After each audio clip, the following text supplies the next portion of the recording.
नमस्कार students, Rajesh sir classes में आपका स्वागत है। यदि आप अभी तक मेरे चैनल को सब्सक्राइब नहीं किए तो चैनल को सब्सक्राइब कर दीजिए और घंटी की बटन ज़रूर दबा दीजिए, जिससे आने वाली वीडियो की अपडेट आपको मिलती रहे। वीडियो को लाइक और शेयर कीजिए।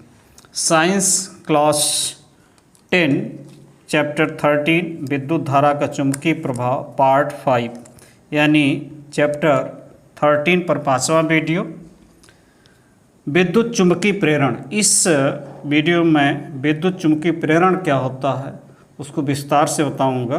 तो इलेक्ट्रोमैग्नेटिक इंडक्शन।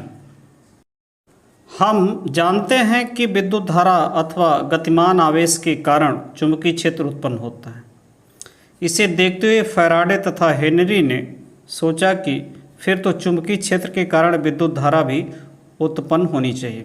यानी हम जानते हैं कि विद्युत धारा अथवा गतिमान आवेश के कारण क्या होता है, चुंबकीय क्षेत्र उत्पन्न होता है। इसी को देखते हुए हेनरी तथा फैराडे ने सोचा कि जब गतिमान आवेश अथवा विद्युत धारा से चुंबकीय क्षेत्र उत्पन्न होती है तो चुंबकीय क्षेत्र से विद्युत धारा भी उत्पन्न होना चाहिए।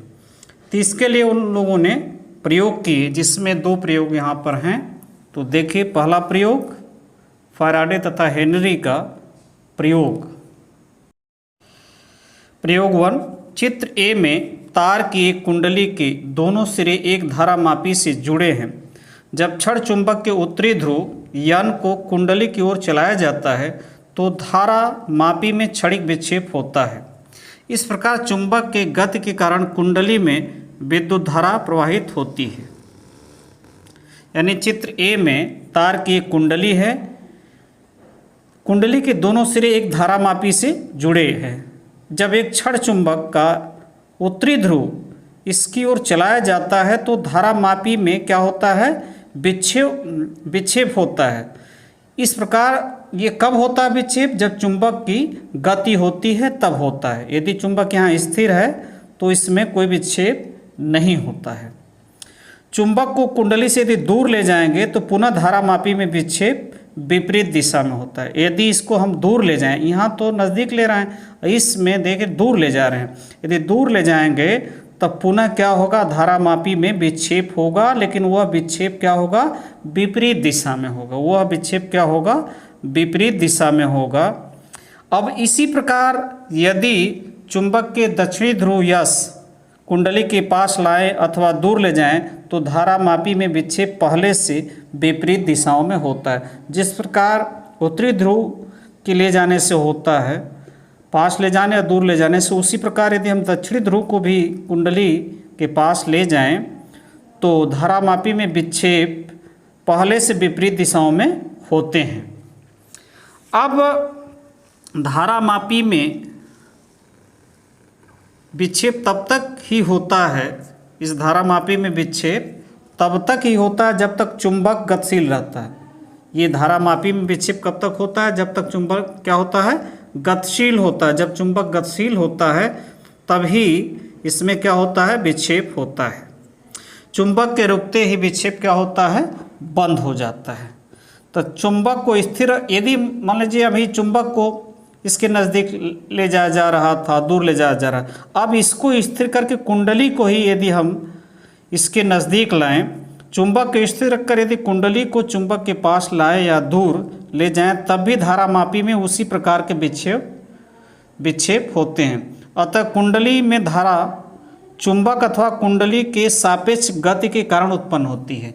यानी कुंडली में जो धारा उत्पन्न होती है वह चुंबक अथवा कुंडली की सापेक्ष गति, या तो चुंबक को गतिशील कराइए या कुंडली को, दोनों ही स्थितियों में क्या होती है, धारा उत्पन्न होती है।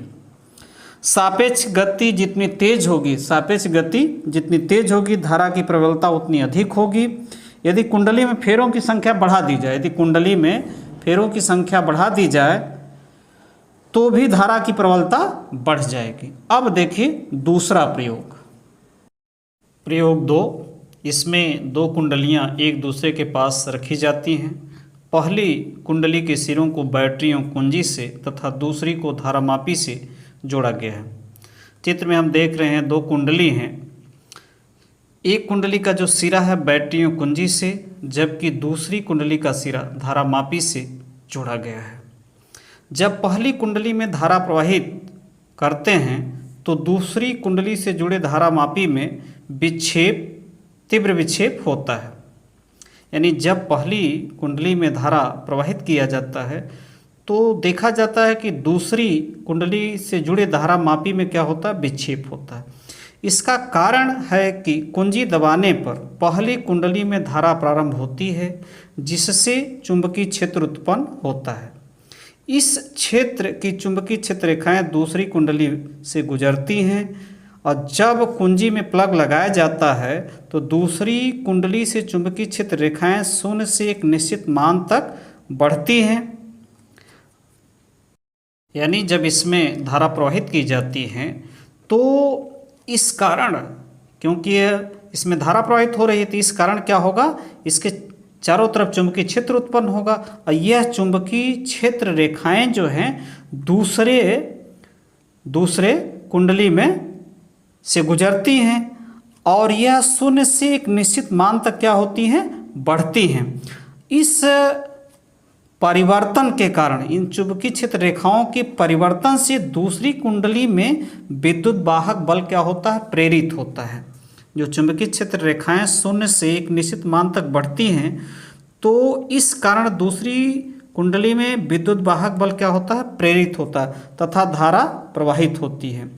अतः धारामापी में विक्षेप उत्पन्न होता है। इस कारण क्या होता है, धारामापी में विक्षेप उत्पन्न होता है, क्योंकि कुंजी जो ही प्लग लगाते हैं धारा शुरू होता है तो यहाँ चुंबकीय क्षेत्र रेखाएं पहले शून्य थी, एक निश्चित मान तक बढ़ती हैं, शून्य से एक निश्चित मान तक बढ़ती हैं तो यहाँ क्या होता है, चुंबकीय क्षेत्र रेखाओं में परिवर्तन होता है। इस कारण क्या होता है, इसमें विद्युत धारा प्रेरित एक विद्युत वाहक बल प्रेरित होता है, जिससे इसमें प्रेरित धारा बहने लगती है। इस कारण इस धारामापी में क्या होता है, विक्षेप उत्पन्न होता है।